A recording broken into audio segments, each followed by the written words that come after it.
Hey everybody, it's writer-director Len Kabasinski from Killer Wolf Films, and kind of with a special quick hit podcast, Fist of the Filmmaker, if you would, today. I'm literally fresh off the road from Akron. I think we were in Akron area for another karate tournament. We've been on the road 4 times in, 40 days, maybe, something like that. So it's been a lot of competing with me and my competition team from Iron Phoenix Martial Arts, which I run here in beautiful Erie, Pennsylvania. But I've got several students making some way in their divisions and stuff, so we've been on the road a lot. But I do never, ever, ever forget my Patreons. Patreon.com/KillerWolfFilms. It's only $2 to join. It is the best way to support my works, past, present, future. Speaking of future, we'll get to that in a second. But lately I've been putting up some 4K upscales of my films. So hopefully you go check it out. They're downloadable. You get on Patreon, you download the films, the links and stuff. You'll watch them when you want, kind of thing. Put them in your video library and check them out whenever you feel like it. So far, Swamp Zombies 2 is an upscale 4K one. It was the first one we put out, so that was back in March, April, something like that. We put that up in a 4 scale just this past month of May. We're in June, right? Wow. Just this past month, we put up Fist of the Vampire in 4K. Now, that being said, I could see Fist of the Vampire coming to Tubi and those kinds of things. If you don't partake in Patreon, it is coming to Tubi that you can check out. Probably later this summer. We got to closed caption it. Other than that, it's pretty much done. I probably have to cut a new trailer or something like that. But hey, whatever. I can handle that stuff. But yeah, Fist of the Vampire is up in a 4K upscale right now on Patreon.com/KillerWolfFilms. I hope you check it out. Coming up next in 4K upscale will be July 1st. It'll be Wendigo, Bound by Blood, upscale to 4K. That'll be the next one, coming out July 1st for everybody there. So again, that's been closed captioned and stuff like that. I still think it's still several weeks away from getting to a Tubi and stuff like that. I anticipate it being accepted there, and people can watch it there as well. But see it first on my Patreon. As always, I've been releasing my last many films to Patreon first, ever since, I believe, the Blood Prison days, when that debuted on Patreon before anything else. Challenge of 5 Gauntlets and a bunch of other films, Hellcat's Revenge 2, Pact of Vengeance, all that stuff followed from there. And all those films you can check out on Tubi as well right now. So anyways, going forward, I thought with this podcast tonight, I wanted to mention kind of what's going on, besides us being on the road competing all the time in karate tournaments and stuff. But what has been going on is we have a finished script for Demoniac. I really think it's good. Maybe because I didn't write most of it, but I mean, it's really good. Eileen Herbert, hey Bear, hopefully I said that right. If not, just correct me, give us a pronunciation, comment on Facebook, YouTube, wherever, Eileen, so I get it right finally. But Eileen had written the script for it. She's a scriptwriter and actress in LA that we had been working with. She appears as an extra role in Pact of Vengeance. She's a jogger near the end of the film there, and you can check her out. But very talented writer as well. I really, really, really like the script. But we'll get to what we said, we might have to adjust. And this is going to go into kind of my segment or episode today kind of thing. And because I have another script that's really close to being done. It is a professional, set in the world of professional wrestling. It is a slasher picture. Have I done a slasher picture yet? I mean, is Blood Prism a slasher? Somebody let me know. You're better critique to my work than I am. So let me know. Is Blood Prism a slasher? What is it? So if not, Fear the Crimson Mask might be my first slasher picture. Like I said, set in the world of professional wrestling. 75-80% of the script is written. And then we got to the ending and I'm like, this probably needs to be massaged a little bit. And that gets into what I'll talk about today is, when we're writing these scripts, or, most of the scripts I wrote, except Swamp Zombies 2, Newt Wallen had written most of it. Blood Prism, I co-wrote with Alicia Seguin. I had co-written the script to Blood Prism. But aside from that, a lot of it, I wrote all, those scripts and stories and things like that. And then going forward to these 2 films, the Fear the Crimson Mask, the professional wrestler slasher one, I've written most of that. We've then gotten some little tidbits here and there to go into it. And the original ending, the ending that it is now, right now, I just don't think it's doable on an indie scale. And I know AI and all that stuff. Matt, my friend of mine, Matt, great guy. AI, he's pumping this into me, kind of thing. And you could do this and that and this and that. But I don't still know how to fucking shoot it, dude. Do I green screen it and then AI comes in? I mean, how does this work? Kind of thing. So I'm open to it. I just want to make sure I'm shooting doable type stuff. I haven't shot, sharks in space with zombies and stuff because I feel like I can't do that. You know what I mean? And maybe you can. I don't know how to do it. So not that I have a script for that, but as it is now, it involves an arena packed full of wrestling fans with their signs and funny signs and stuff like that in the arena. And there's a death match going on, and they don't know it's a death match, but it really is these people trying to kill each other in the ring and stuff. And then, this is really cool and stuff, but man, there's no way. I can get even 200 extras and things. And I mean, even 100, I may be able to shift some things around and make it look good. But I don't even think that's really realistic, even to the days of, I mentioned Fist of the Vampire being in a 4K upscale on Patreon right now. And it's just like, man, I think back to that. And there was times where we had maybe a dozen extras on set. God bless them because they helped us tremendously. But it was written to have, 30 to 50 people down there screaming, cheering, stuff like that. And we had to move people around, shot to shot to shot to shot to shot to make it look like people are in the background. And I mean, for Fist of the Vampire, we can get away with it, I think, a little bit because it's supposed to be underground, seedy fights and stuff like that. But you get it, I'm sure. But yeah, I just thought, man, we need some options for endings. And so...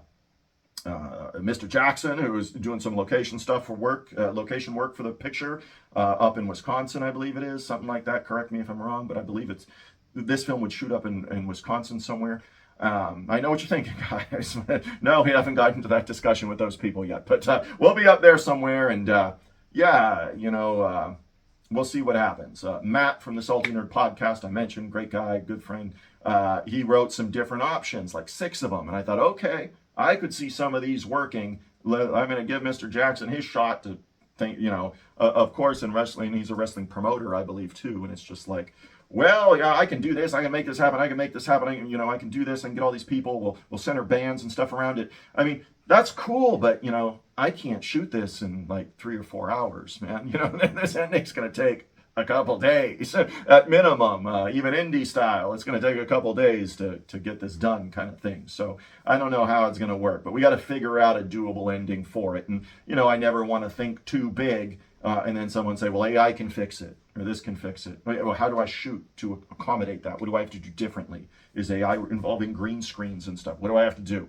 Because if it's rotoscoping, that's a lot of frickin' rotoscoping. No one's going to want to do that. So I got to figure out how to shoot the ending of this picture and make it cool. We'll figure it out. And that's Fear the Crimson Mask. But along the same lines, too, doable endings, is Demoniac that I mentioned. Eileen Haber was writing there. And we got to the end and it was just like, oh, this is so good. I wish we could just shoot it the way it is. But I don't know. It would be a lot of digital work. Now, that being said, it involves like fire engulfing a theater and things like that. And, some of that, though, in my opinion, we can get away with not Avatar effects there, in my opinion. Only because Demoniac has a really surreal feel to a lot of the picture. It's kind of demons haunting, devil, all this kind of stuff is in there. So some surreal effects, but we don't want to, it's not a picture where we want to be laughed at. You know what I mean? I get it, some of the goofier things, okay, haha, let's have a laugh with this. But we're not really trying to go for that technically in this one, or at that moment. But I thought, if the fire effects aren't A++, we could still get away with a dreamy feel to, the theater being engulfed in flames and people running from the theater and, on fire. Now, I know that's a doable effect. I mean, hell, I did that in Fist of the Vampire. And I think the fire walk, the vampire on fire, walking down the stairs and stuff, that's not too shabby, I don't think, for indie film level in 2006 or whenever the hell we shot that, so many years ago now. But I could see certain things like that, fast edit clips as that kind of stuff is going on, working. But again, I had met with Eileen and just said, hey, let's think about some options for the end. Surreal firework, possibly, we could get away with and make it still impactful for what the film is. When I say a surreal picture, it's not this downtrodden type picture, really. I think it is something a little more A24-ish, which I know Eileen really likes, and I'm like, I don't really want to watch any of that stuff. But I'm open, and I'm open to it, and I think it's a really cool script. We just have to make sure we have a doable ending for what we're trying to do, kind of thing. And so that's where you walk in indie cinema. You don't want to be laughed at when you're trying to go for comedy. You don't want to do effects you can't pull off. Because that never works. How many people hate digital squibs? I mean, those are even in Steven Seagal pictures the last 20 years. Everybody hates them. And I get it. No one has a pyrotechnician license anymore, really. So I get it. It's hard to pull off those cool AIP late 80s squibs and stuff like that. But that's where I'm at with those two pictures. We do have stuff going on that we're hopefully filming sooner than later. I could see a fundraiser for Demoniac kicking off, maybe in something like August or so. But I don't think Eileen or even myself, we're not going to push to write, 3 different drafts of Demoniac. I don't think it needs that. I think it's ready. We just got to figure the ending. How doable is this? So, if you're a digital effects artist and are watching this, say, hey, I can do some cool fire effects or whatever, on a budget. We're indie level. I don't think we're going to have, a $50,000 budget for this kind of thing. So get a hold of me if it's something you're interested in. I'm all doors always open, kind of thing. Everybody starts with an A with me.